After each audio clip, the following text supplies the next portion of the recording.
See, listen, this is what happens when I don't check the settings immediately right away. So instead of me actually saying things that matter, I'm talking into the abyss, the void of nothing. But either way, a new edition of the Ben Garcia Show. The Phoenix Suns kick off their second half of the season tonight against the San Antonio Spurs in Texas. Can they turn their season around? We're going to find out, but we'll do it in just a few seconds. The Ben Garcia Show. Yeah. Best show in the land. Yup.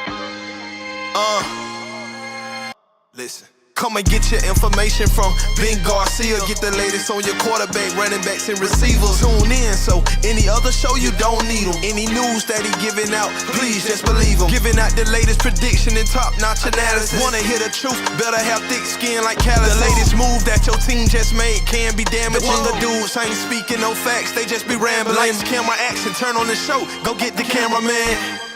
Yeah. Lights, camera, action, turn on the show. Go get the cameraman.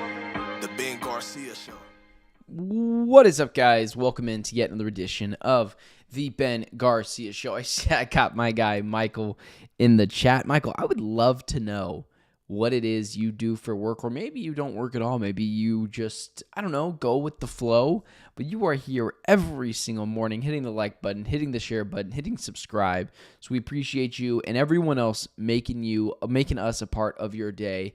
You know, there is yet another, like I had mentioned to you guys before, it is a drastic sports week where there's no NBA going on yet outside of last night's makeup game between the Hornets and the Lakers. The All-Star game is over. There's no NFL. So a lot of it is, for now, scrounging around for sports stories and things that you can really sink your teeth into and get a really good thought or idea of what you could have a take on. And last night when I was coming up with ideas, I was thinking about the Phoenix Suns because we still have free agency for a couple of weeks, and we still have free agency for a few more weeks, and then we can get to that, and we can get into who the Cardinals might sign. But NFL free agency is a little tough because even with that, you wonder who will actually make it to free agency. And then we'll have the NFL draft. I'll be going live for that one after the Cardinals make their selection. That's late in April, though. That's almost 2 months away. So the Phoenix Suns are taking center stage. And the Suns and all the issues that they've had in the first half of the season, and a lot of the times, especially if you're with me, you're actually talking about how in the world the Phoenix Suns can fix this thing. So I'm not going to focus on the negative outside of saying this. I don't know if the Phoenix Suns can ever fix the actual problems that they have internally this season. Because to me, like I've told you guys before, this is not a talent issue. This, to me, is nothing short of a chemistry and an internal issue inside of the locker room. Ivan, Brian, joining me this morning. Appreciate you guys making me a part of your day as well. But the question is, how do the Phoenix Suns fix this issue? How do they get into the playoffs? How do they make a sneaky run? Well, there's a few things. Number one, the first thing that the Phoenix Suns have to do is bench Tyus Jones. And one of the reasons why I defended the Phoenix Suns, even until, you can even argue up until today, that I've defended the Phoenix Suns for not sitting Tyus Jones, for me, that is because of this reason. They got a vet minimum guy, and they put all their chips in that basket, like they have with other players as well, and they said, if you come to Phoenix, we will start you. He took less money. He did so. He came to Phoenix. Could have went to the Hawks, could have went to other teams. And not only now is he having a down season, so it is backfired in his own face, but the Phoenix Suns feel like they can't sit him because of that reason. Now, there could be other internal reasons, but at some point you got to move Tyus Jones to the bench. Defensive liability, it doesn't work out. Stick Bradley Beal in the starting lineup. That's what this team should be doing. It should not be relying on Tyus Jones to figure it out finally through the season. So, it's not just that. It's a bunch of other things. But when you have Bradley Beal sitting on the bench, and even myself, I called for that. I thought I was going to fix this team. I thought it was really going to help fix, and make this team a little bit more balanced offensively. Tyus Jones just doesn't do that. And one of the things that you have seen with Booker, KD, and Bradley Beal on the floor at the same time is truly this. When they're on the floor at the same time, they're actually a pretty good team. A championship contending team, no. But just promising a guy a starting spot because he came here, it's been 3/4 of the season almost. He's had his shot. You got to move on. And you got to stick Bradley Beal in the starting lineup because at this point, Tyus Jones just continuously keeps ruining these lineups. Defensively, he's getting picked on, and offensively, this isn't his fault as much, but the Suns signed a guy and then never used him. That's the biggest problem with Tyus Jones that no one ever talks about. They got a guy who's a clear, defined point guard, had a better record in the starting lineup when Ja Morant was out, and he started for the Memphis Grizzlies years ago, and they don't allow him to take the ball up. They don't allow him to be the traditional point guard. So you're getting all the negatives defensively and none of the positives offensively. The one bright spot about Tyus Jones, which is why I think it's unfair criticism to him, because I think he's being massively unused, is he's a great catch-and-shoot three-point guy. He's in like the upper 40s when it comes to catch-and-shoot three-pointers. But that's not enough. He's got to give more offensively. That's what this team's identity has to be. And him continuously starting just because you promised him a starting spot, that ain't going to cut it. It's not going to cut it. And then there's the other factor. Who are the guys that the Phoenix Suns should be playing on a night-in, night-out basis? I don't get upset with Coach Budenholzer for toying with lineups, even having some games where Ryan Dunn doesn't even play. I get it. Now, do I get to the extent where I would do it? No. But Budenholzer has seen that this team has massively failed. Massively, and without any conditions linked to it, it has been a complete and utter failure. So I get it. Budenholzer is continuously trying to mix things up, putting Bol in, not playing Ryan Dunn, trying to find a spot for their other key guys, Monte Morris at times. I get it. But the 9 guys that should be playing for the rest of the season, unless you've just given up and you want to throw in the towel and you want to see what you have on the bench, I get that as well, but I wouldn't do it just yet. Booker, Durant, Bradley Beal, Nick Richards, Royce O'Neal, Ryan Dunn, Tyus Jones, and then you have guys on the bench like Grayson Allen and Bol. That's it. Everyone else is too small. A lot of the other guys don't make sense on this team. The Suns have clear deficiencies, and part of it is defensively they're not very good. They don't have an identity. When I ask you what the Phoenix Suns are, for years you could say things like, well, mid-range assassins, mid-range mafia.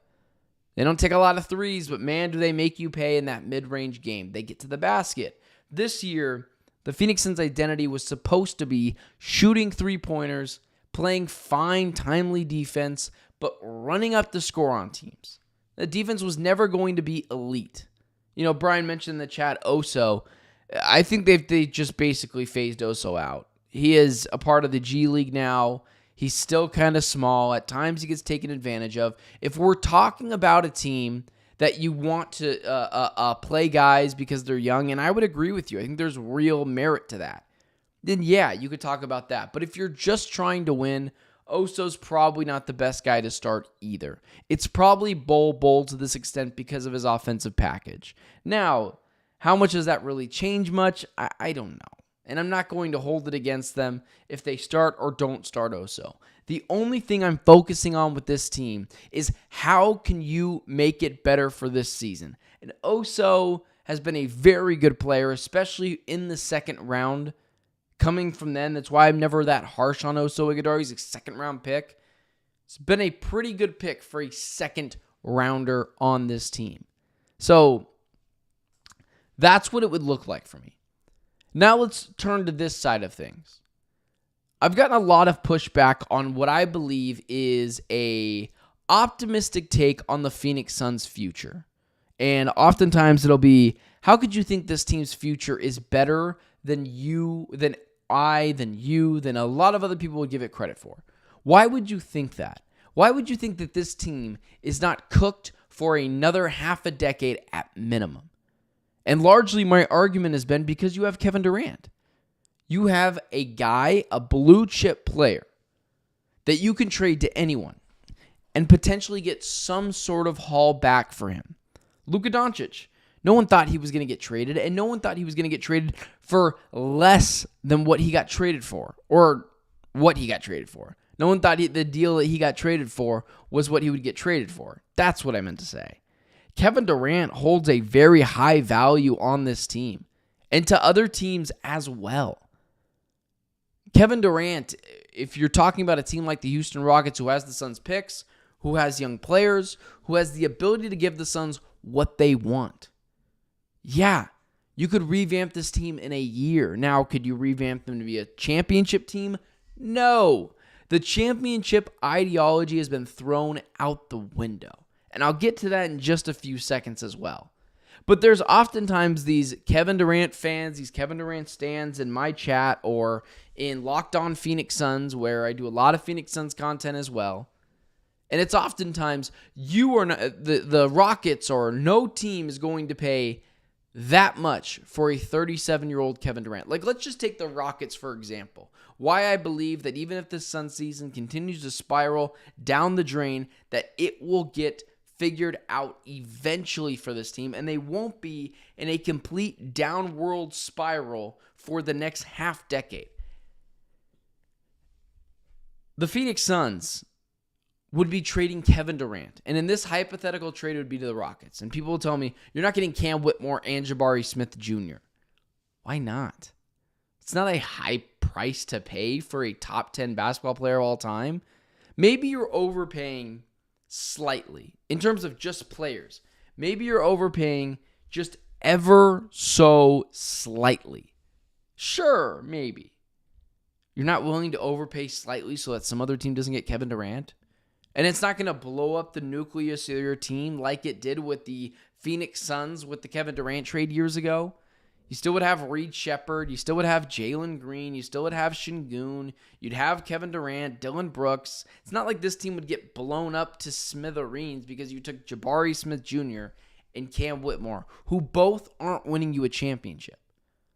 And then you add in the fact that you're not giving up any of your own first-round picks. You're giving up the Suns' first-round picks. It's not costing you anything. Your team is not getting blown up because Kevin Durant steps in. It wasn't like that. Just like when the Suns years ago, it was. They were cashing in all their chips for a singular player, and they went and got KD. And then this idea that you won't get a lot for Kevin Durant in the summertime because he's 37 years old, those are the same fans that don't want Kevin Durant traded or think he's being misused because he's not good enough. You can't think two things at the same time. You can't think to yourself, well, Kevin Durant's old and, he's not going to get a lot on the trade market. But then you also can't think to yourself, well, Kevin Durant's, a top 10 player basketball of all time. He's elite. He's one of the better players on this team. It just is complete and utter redundancy and nonsense. Kevin Durant is an elite level player, and Stephen A. Smith said it best the other day. The guy looks better now than when he did when he was younger. So this idea that the Suns are going to be left in purgatory, that's not true. They've got assets to spend. They've got guys they can move around.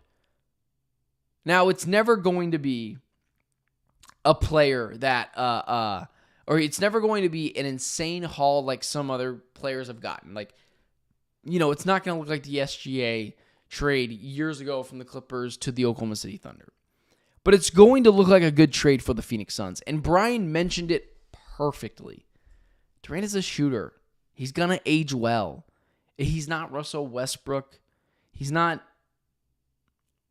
athletic guard, John Morant. It's why we talked about yesterday the John Morant trade stuff. Like, Should the Suns go after Ja Morant when that becomes available? And I also laid out for you why it does make sense more than ever, although that percentage is probably 10% instead of 0%, that Ja Morant could end up on the Suns. But one of the reasons why I voted against it was because athleticism tends to go first. He's a worse player this year than he has been in years past. Still a star player, still a good player, but it just doesn't make sense for this team.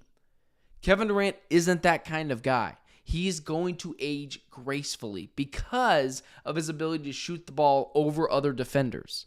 He's got an unblockable shot, and that's just truly what the aspect is for Kevin Durant. So when you talk about a Suns season that needs to get fixed, I've laid out for you the 9 guys that have to play and 1 guy in Tyus Jones that has to go to the bench. And it's not a doom and gloom season, and I get it. People tend to check out when the team isn't very good. But what I will say to that is next year can be different. It really can be. And oftentimes I'll get asked to myself, or I get asked to, people ask me, do you think the Phoenix Suns can win the championship this year? Do you think they can make the playoffs? I get less of that first question and more of that second question weeks and weeks on end. Do you think the Suns will make the playoffs? My final prediction for this team is I think that they're a play-in team. I think they'll make the play-in. They'll likely lose that game and be done very quickly. And then after that happens, all hell is going to break loose. You're going to have conversations about trading Devin Booker, even though Devin Booker doesn't want to leave here, and I don't think he'll get traded. You'll have fans with pitchforks and knives going at the front office. James Jones is a guy that could get moved, who, again, I feel like it's just not fair to blame everything on James Jones. At some point, you do have to blame the players for not giving it better effort on the court week in and week out, day in and day out, game in and game out. So there's going to be complete and utter turmoil this summer. You want to talk about a fun podcast to do in mid-July? Kevin Durant gets traded from the Phoenix Suns. Or Devin Booker trade rumors, or Bradley Beal, maybe he's willing to go somewhere else. The Suns get rid of him. It's going to be a very eventful and fun offseason. They don't have any moves to make them better, but they're going to have some moves to strategically set them up for the future. So it's just one of those things. It's just one of those things. It is just wild to me that this team is where they're at. The last thing I'll say is very simply this. It is very shocking to me that this team, with all this talent, is not better. And it's why, it's kind of hard on a day like today, where we talk about what this team is, what it means, where they're at in terms of this point during the season. But, I'm seeing the argument in the chat here. Sean is saying that the low mic volume, I say this every stream, no adjustment, crazy. I'm going to be honest with you. I think that's a you issue because I've never had that question or anything told to me before. So, sorry, Sean, but lost my train of thought there a little bit. My point is just this. It's going to be a really fun offseason. You got to get through this second half of the season. The Phoenix Suns are going to be fine. They are not going to be lost in the abyss for years on end to come. It's just not going to be the case. Kevin Durant will get moved. The Phoenix Suns will figure it out. It's going to be a rough second half of the season. I think that they get to the play-in, but I think that's it for the Suns team. I think they eventually lose in the play-in because I just can't trust them in any high-leverage game. But it is shocking to me that a team with Kevin Durant, Devin Booker, Bradley Beal, and I think fine role players. I think people, for some instance, just go after guys and try to say, with this Suns team that they have no other players on it. Of course they do. They've got a good team. They've got fine role players. Royce O'Neal's a good role player. Tyus Jones is a fine role player. Ryan Dunn is a promising rookie. It is just wild to me that this team has failed as much as it has. I would love to know your guys' thoughts in the chat on that, but just wild. It is crazy to me that we're here. Not in 1,000 years did I think this season that we would be in this kind of turmoil. It sucks right now, but but it will get better in the future. I do believe that, and I'm not a guy that blows smoke. That's why you guys are here at 6 a.m. with me, because you care so much about my opinion. Either way, guys, Michael, Ivan, Brian, all of you guys in the chat, Sean, who doesn't like my mic volume, but, can't love me every time. Appreciate you guys being a part of the show. Thank you so much for making me a part of your day. I will talk to you guys on Monday, 6 a.m. local time, 8 a.m. Eastern Standard Time. Until Monday, I'm Benjamin Garcia, and it's been the Ben Garcia Show. Follow me on all social media platforms at Ben Garcia Show. Don't forget to like, share, subscribe. I'll see you guys on Monday.